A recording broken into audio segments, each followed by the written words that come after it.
Boa noite. É muito bom retornar aqui e ainda mais retornar com um boa noite desses. É muito bom mesmo. É interessante, né? A gente vem com o projeto da proposta da palestra, né? Vem com aquilo prontinho, estuda, se prepara e aí quando está aqui, escuta algumas coisas sendo ditas antes, durante e pós prece de abertura, tratamento e alguns questionamentos passam a navegar na nossa mente, se devo ou não me conduzir por esse caminho em que eu me preparei. O Evangelho foi lido, o Evangelho segundo o Espiritismo, item 4, Evangelho capítulo 5, Bem-aventurados os aflitos. É o capítulo do Evangelho mais longo, tem 31 itens. E ele é o capítulo que mais trata diretamente das respostas aos nossos questionamentos quando nos referimos a dor e sofrimento. É bom a gente lembrar aqui que o Evangelho segundo o Espiritismo é uma sequência natural da primeira obra da codificação espírita, o Livro dos Espíritos. Ele é uma sequência natural da terceira parte do Livro dos Espíritos, que trata das esperanças, das consolações, das leis naturais. Das leis naturais. Essa terceira parte do Livro dos Espíritos se chama Leis Divinas ou Naturais. Então, todo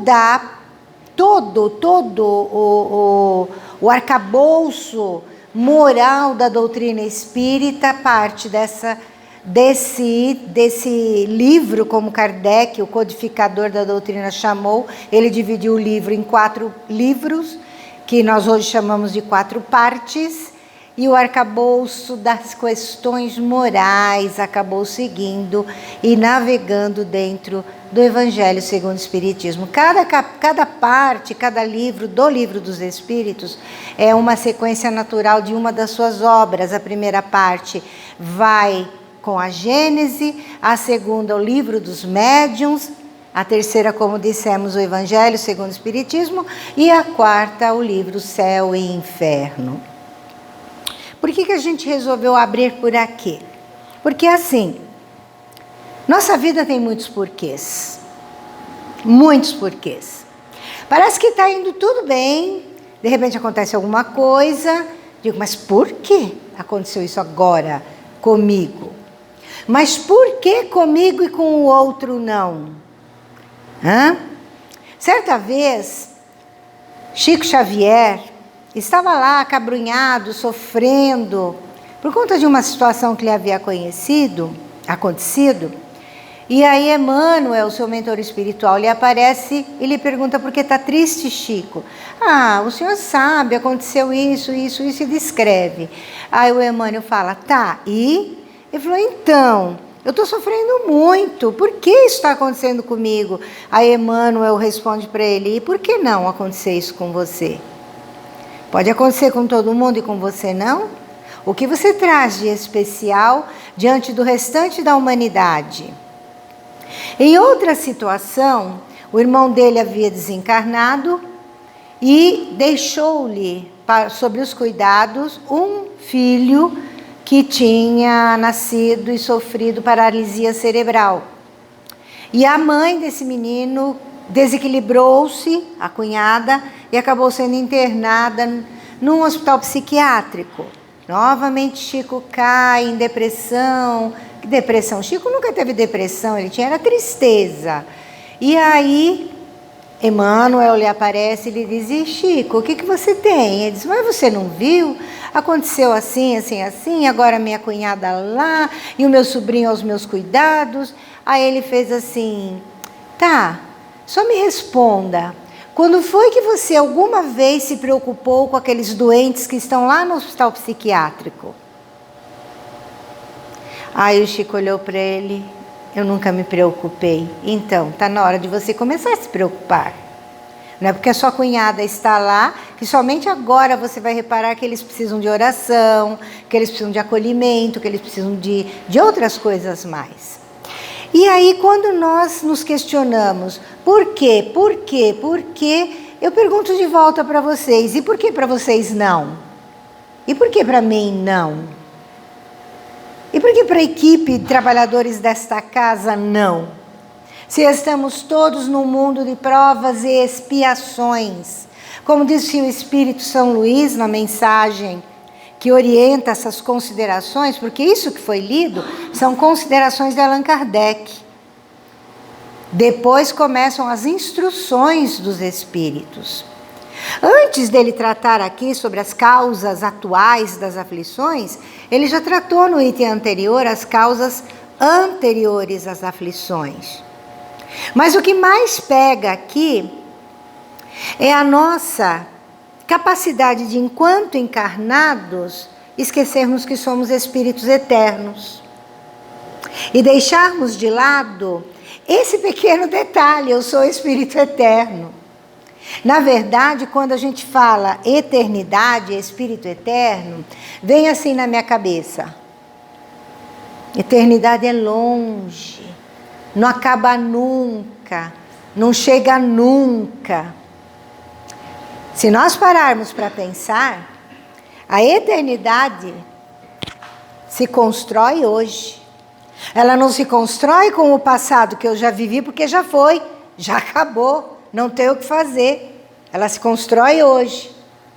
E eu não vou ter que me preocupar com o futuro, porque se bem trabalhei esse presente, esse hoje, com certeza o meu futuro terá um resultado melhor, uma amplitude no sentido do progresso espiritual. Há então que se refletir aqui o quanto nós estamos conseguindo olhar para a nossa vida, para os nossos dias e ser gratos a Deus pela oportunidade desta encarnação. Às vezes a gente fala algumas coisas e as pessoas dizem: você está pegando pesado. Não, estou chamando para a realidade. Veja bem, vamos lá, vamos começar. Não quero que ninguém se manifeste, porque a nossa tendência rapidinho é levantar a mão e responder. Quantos de nós aqui faz curso espírita? Quantos de nós aqui vem ajudar na casa espírita? Nossa, lindo, fantástico, já se tem 20 pessoas na campanha da camiseta. Quantas pessoas tem aqui hoje? Ah, sim, tem pessoas desempregadas, tem situações financeiras difíceis, tão difícil que nós não conseguimos tirar, já que eu não posso dar um pacote de arroz, eu não posso dar R$20, 10, 5, eu não tenho essa condição, isso eu acredito, eu não poderia dizer contra, sou assistente social e trabalhei 35 anos como. Se tem uma pessoa que conheceu miséria, dor e sofrimento, se tem uma pessoa, é o profissional de serviço social. Então, também da saúde, o profissional da saúde também pega pesado aí, voluntários de forma geral, mas o profissional de serviço social, ele tem que, além de tudo, tentar ajudar a encontrar uma saída, né? E aí a gente olha, fica pensando no que isso poderia fazer, e eu me lembrei de um vídeo que eu vi circulando nesses TikTok da vida. E o rapaz colocou a câmera, saiu filmando, e o amigo filmando de longe, para ver a reação das pessoas. Aí ele deixou cair propositadamente a carteira, passou por ele 2 moças, viram a carteira, pegaram, colocou a carteira no colo, levou embora. Depois, uma outra situação, próxima a um grupo de jovens, a carteira caiu, eles olharam, esperaram ele se afastar, pegaram e foram abrindo para ver o que dava para dividir. Depois, um jovem sentado à beira da calçada, a mesma situação. Ele ficou olhando, quando o rapaz se afastou, ele foi lá, pegou a carteira e se mandou. De repente ele entra numa outra rua, tinha um senhor amassando latinha. Tinha acabado de abrir um saco de lixo, encontrou umas latinhas, estava lá com um pedaço de pedra amassando. Ele passou ao lado do senhor, deixou cair a carteira e seguiu. O senhor olhou a carteira, olhou para ele, pegou a carteira, moço, moço, e começou a gritar. Ele olhou para trás, essa carteira é sua. Isso se chama caráter.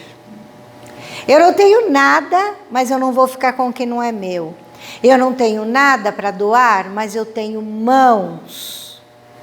Eu tenho ideias. Eu tenho propósitos. E se o meu propósito de vida está lá no chão, eu nem sei mais qual que ele é, porque eu não estou sonhando mais, vai visitar um hospital, vai visitar um presídio, não precisa nem entrar. Dá uma olhadinha no lado de fora do presídio para ver o que acontece no domingo de manhã. Quem que está na fila? Quem? A mãe. Às vezes a companheira, às vezes a irmã, às vezes um outro parente.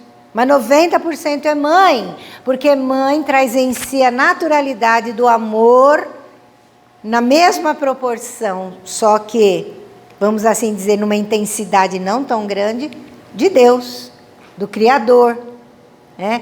Que nos ama incondicionalmente, independente daquilo que somos, apesar de sermos como somos. E não é só a mãe que pariu, não. É a tutora, é a madrinha, é a tia, é a professora, é aquela que cuidou de alguma forma, direta ou indireta. É na natureza feminina. Tudo há exceções. Mas não estamos tratando das exceções, estamos tratando das pequeninas coisas que fazem a diferença. Atitudes que fazem a diferença e que tornam o nosso dia mais prazeroso. Ser voluntário em algum projeto social torna a nossa vida mais prazerosa, mas tem que ser aquele voluntariado feito assim, com doação de si mesmo. Não com aquele que eu vou, ou na tarefa da casa espírita, ou da igreja que eu frequento, não importa, ou da ONG que eu sou lá voluntário, chegar lá e falar assim, nossa, hoje é o último capítulo da novela, eu estou aqui. Não, mas Jesus precisa de mim. Não precisa não, pode ir embora. Ele precisa que você esteja pleno.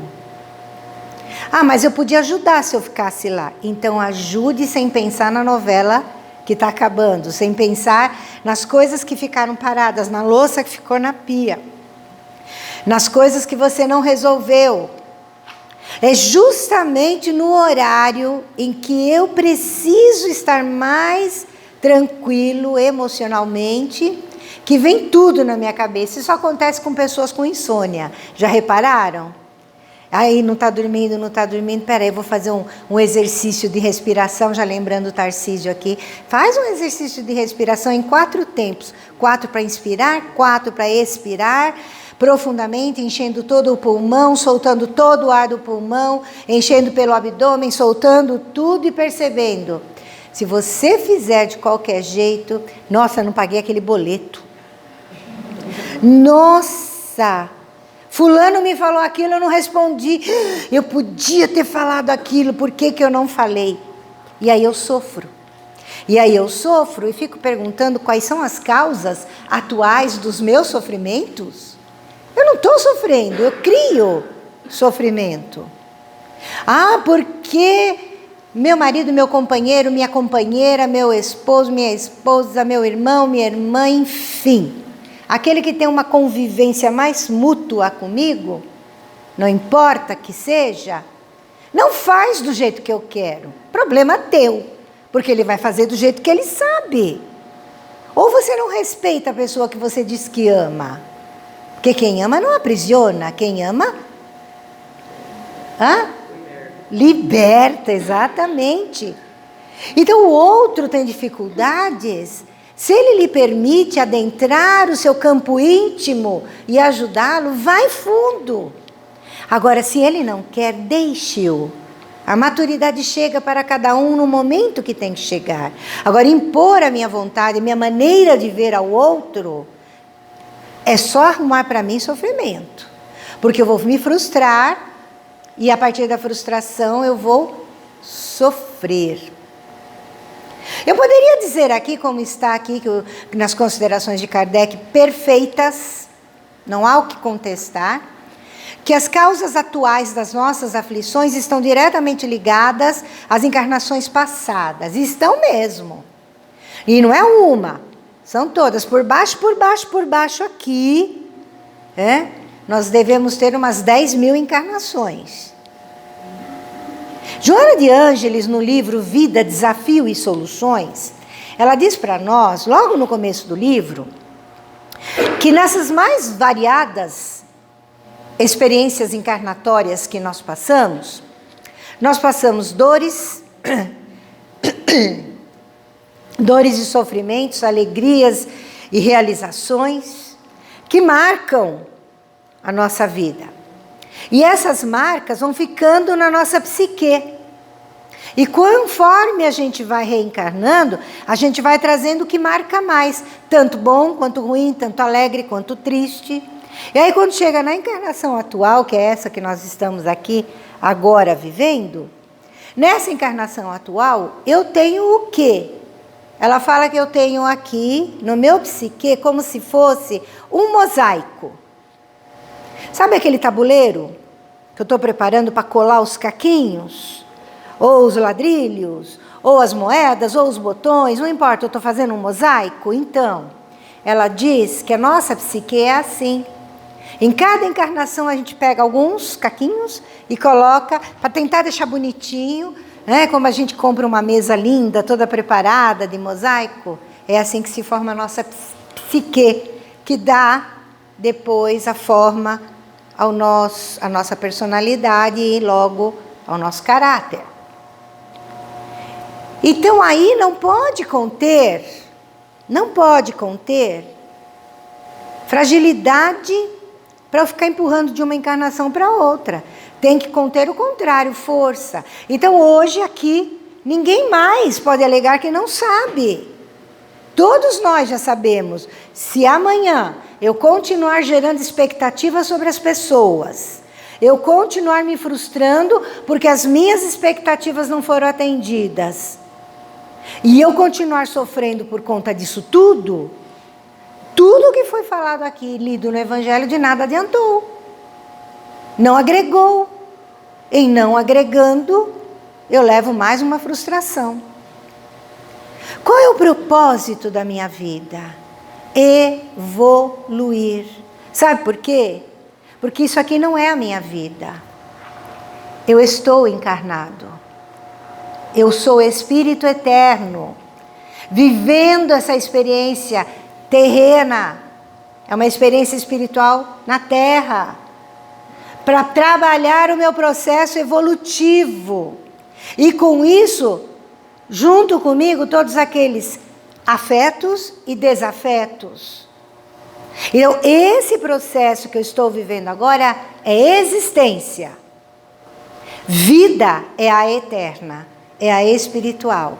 Então, todas as minhas encarnações foram existir no planeta Terra. A minha vida é única.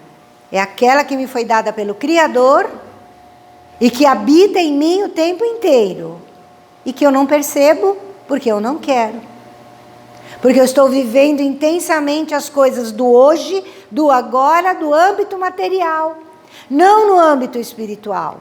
Então, a partir do momento, como diz a mensagem, a partir do momento, trazendo para o nosso linguajar coloquial, que o homem encarnado passar a ver o mundo com os olhos do Espírito, passar a perceber que ele não está aqui para fazer e viver em função do que é material, e sim utilizar o que é material para a evolução, para o autocrescimento, para o autoconhecimento, aí ele se liberta. Em se libertando, as dores diminuem suas intensidades, e na próxima encarnação eu volto com um pouquinho menos, porque eu já trabalhei muito do que eu precisava para desenvolver as habilidades essenciais do Criador que habitam em mim e que eu simplesmente coloco de lado. Quais sejam? As virtudes: amar, perdoar, conviver com as diferenças, O orgulho é o grande mal que nós carregamos de muitas e muitas e muitas existências e que nos perderam e que hoje ainda resvalam na nossa vida espiritual e que aqui na matéria acabam se manifestando quando eu me deparo com o outro que é diferente de mim. E eu estou falando de todo e qualquer tipo de diferença, porque quando ela está maior do que o respeito e o amor que eu tenho que ter pelo outro, e o amor é construção diária, então começa pela simpatia, depois pela empatia, até o dia que eu volto a reencarnar e dizer que finalmente eu amo. Enquanto eu não conseguir trabalhar essa essência, eu vou continuar repetindo erros, vivendo na zona de conforto que é ruim, mas achando que está tudo certo porque eu não estou me exigindo mudança. Amar, perdoar, servir a dor alheia, ajudar quando for solicitado e socorrer aquele que às vezes não tem quem socorra por ele, é exercício diário de autocrescimento. Então aí sim, eu posso pensar o seguinte: estou nesta encarnação, nessa existência, trabalhando a minha autoevolução, não para morrer bem. O morrer bem está diretamente ligado ao que eu faço da minha vida no dia a dia. Porque, na verdade, o morrer bem tem vários significados. Mas para que a minha próxima encarnação seja melhor que essa. Então, o nosso olhar tem que ser esse. Bom, eu preciso trabalhar isto em mim, mas na consciência de que eu trabalho para ser feliz, para melhorar, para ser feliz. E não, como eu escutei uma vez de uma tia muito querida, a minha prima falou para ela: mãe, por que você não separa? E ela: para ter que voltar com seu pai na próxima encarnação? São espíritas. Isso é um equívoco de entendimento. Ou fica até o final, aceitando o outro como o outro é, convivendo com as diferenças do outro e o outro com a pessoa, porque a coisa tem que ser dos dois lados, não pode ser uma demanda de um lado só, né? Ou vamos entender que aí tem uma coisa errada. Vamos conversar, vamos sentar e procurar o psicólogo, o psicoterapeuta, vamos passar numa entrevista, no atendimento fraterno, vamos conversar com um pouquinho mais com o nosso Criador, com o nosso mestre, modelo e guia Jesus e com o nosso benfeitor espiritual. E parar de pedir coisas materiais, porque toda e qualquer cura orgânica só vai acontecer a partir do momento que o meu emocional estiver pleno na consciência, não é totalmente equilibrado, porque nessa encarnação, pelo jeito, eu pelo menos com essa cor de cabelo já não alcanço tanto mais. Eu estou no caminho, né? E todos nós. A gente chega, a plenitude vai ser no dia que a gente não precisar mais usar a matéria. Então vem muitos milênios ainda pela frente. Então que nós possamos refletir muito sobre as causas atuais que nos tornam aflitos. Sim, tem consequências de outras vidas, mas tem muito mais desta. E tem muito mais de como eu enfrento as minhas fragilidades, os meus equívocos emocionais e o que eu faço para mudar isso. E para encerrar o nosso encontro, eu vou me permitir ler um poema para vocês Eu fiquei em dúvida entre 2 poemas. É da poetisa Samia Awada. E eu fiquei em dúvida em 2. Um se chama Volta. É quando ela conversa com Jesus do quanto ela está distante. E eu me vi o quanto eu estou distante do meu mestre amado. Mas daí eu lembrei que amanhã é o Dia Internacional da Mulher, que mesmo que sendo só uma data, não pode passar em branco. Porque ainda a mulher é muito, mas muito maltratada. Aí eu resolvi ler o poema que ela escreve chamado Maria de Magdala, em homenagem a todas as meninas aqui presentes, em homenagem aos meninos que tratam bem suas meninas, em homenagem aos meninos que se assumiram como mães, então são os pães, e em homenagem principalmente a todos aqueles que se permitem a alma feminina.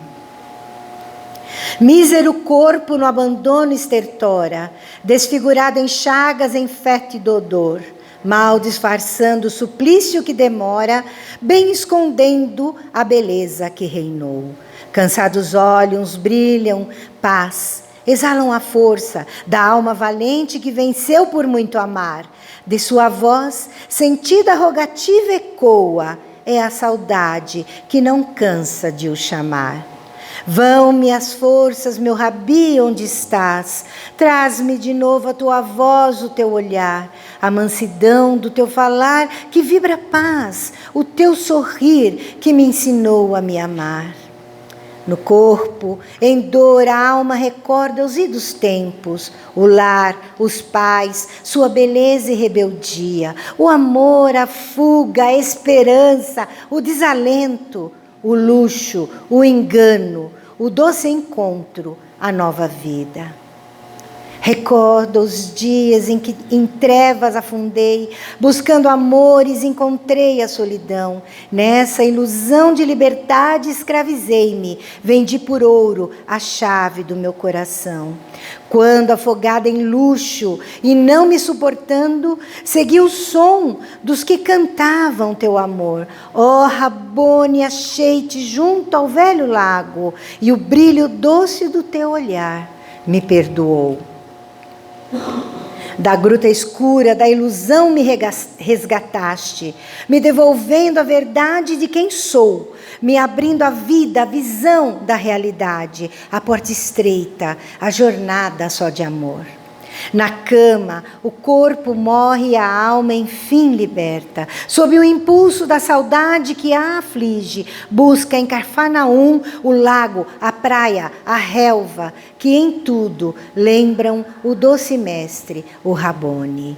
Maria vem, disse a voz nunca esquecida. Maria vem, sou eu nunca te deixei. Venceste a ti, venceste o mundo, alma querida. Hoje por ti me alegro, pois sempre te amei. Em Magdala, lembram a mulher de má fama, que enlouquecera, dizem que tudo perdeu.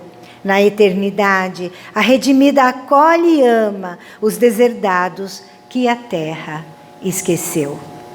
Que possamos desenvolver em nós um pouquinho desse crescer espiritual que Maria de Magdala nos representa e que possamos, enfim, reclamar menos, sofrer menos e sorrir e agradecer mais. Muito obrigada à casa, muito obrigada a todos vocês, muito obrigada à espiritualidade que aqui nos acolheu e embalou. Muito obrigada.